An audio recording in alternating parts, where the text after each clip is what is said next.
มสิเสลามันบ่มีตีนเข่าลงมาถ้ามีตีนเข่าลงมาจะง่าย แมนน้องก็ยังได้อยู่ ได้จากอะไรพบง่ายมาเลย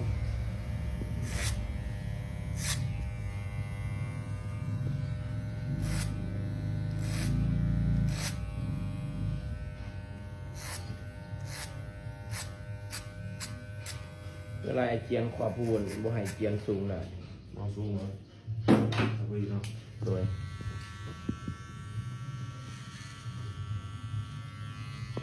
ต่ำๆเลยมันโป่งมาคุณมันขี้ลายและเลเวียให้เจียง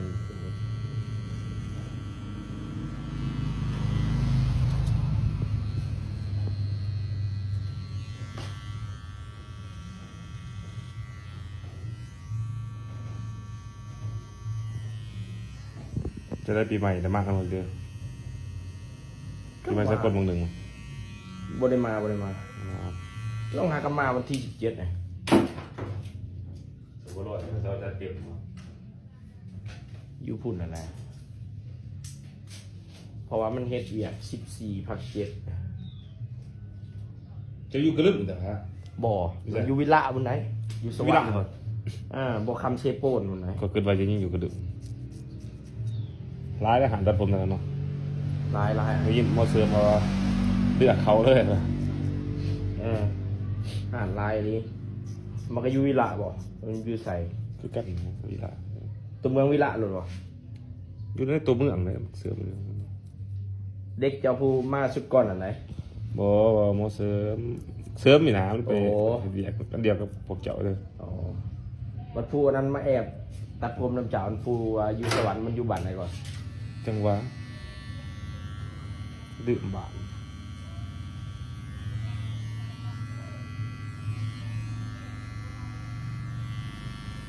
เตาแค่อยู่บ้านกันลงสื่อบ้าน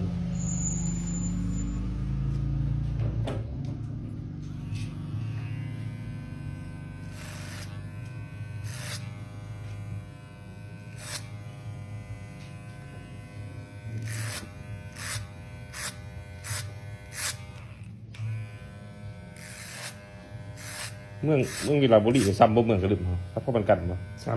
ำ แต่ว่าเขาจะเลิศกวนบ่ เจริญนี่ยังมาจอกมาแจกของเฮายังเฮือนยังเป็นระบบระเบียบ บ่ เฮาเหมือนจัดสรรทางกับหลายแยกหลายซอยอันนั้นบ่ดี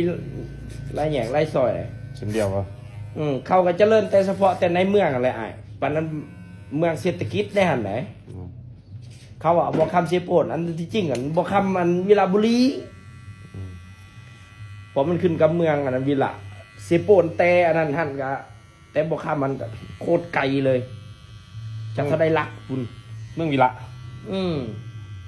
บ่คำมันขึ้นกับวิลา ใช้คำว่าบ่ขับสิโปน อุ้ยมันบ่แม่นบ่คำเสียโปนบ่คำวิลาอะไร แต่เมืองกระดึมเก่ากระดึมใหม่เนาะ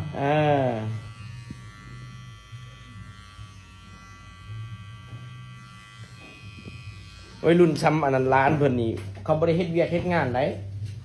มีแต่หาเลาะลักหินเขี้ยวอยู่ในสนามมันเอาไปขาย ตะกี้หินมันมีขับบ่ บ่แม่นหินค่ำมันเป็นหินเขี้ยวหินยกหินแก้ว โอ้ แล้วเอาไปขาย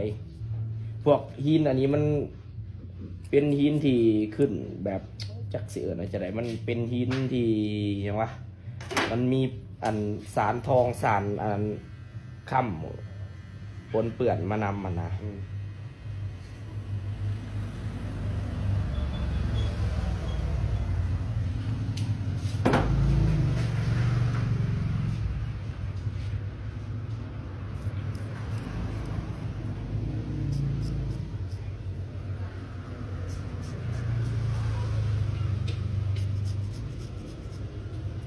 เดี๋ยวน้องที่ซื้อเนี่ยปลูกผมให้มีสวนลาม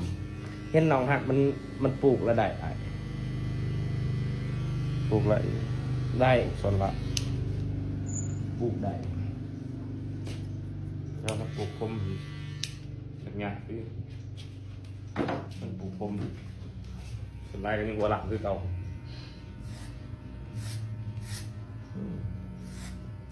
เป็นเอาออกขักแล้วอย่าไปขังเลย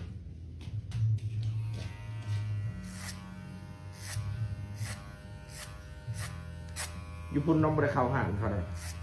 เป็นยังไง เฮ้ยแมนยูเขาตัดงามแต่เขาบ่เคยตัดผมหนองแล้วบ่อยากให้ตัดมีแต่ก็จะเทโลดนั่นแหละเขาตัดให้ มันก็ดึงกัน ปรับบุลึงมือสางคนใดที่เคยตัดผมมาออกก็อยากให้คนนั้นตัด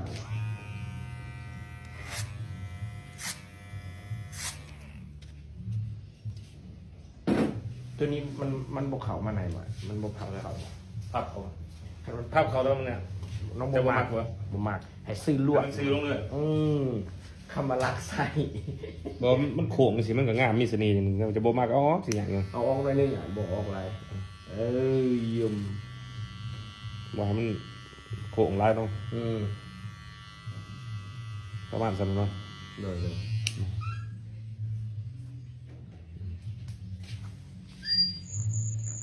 แล้วมันโค้งเขาหูเลยแหงงามคือจังซี่แต่ว่าจะบ่มากเนาะ บมาก บ่มากก็อ๋อคือว่านะ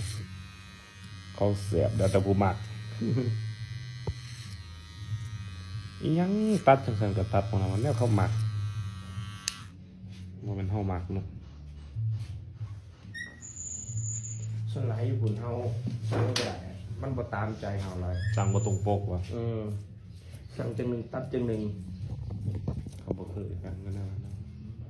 คันบ่เคยตัดนำกัน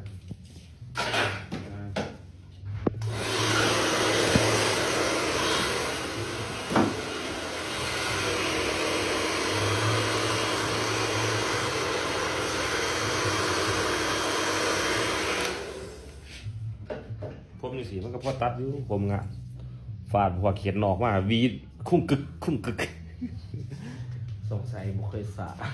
ยี่อยู่แล้วเขียววิวก็ยังหากับว่าปาเลยมึงเถอะ ว่าเด็กปะเลยมันก็งามแหละบ่ตัดอ่ะปะเลยแหละ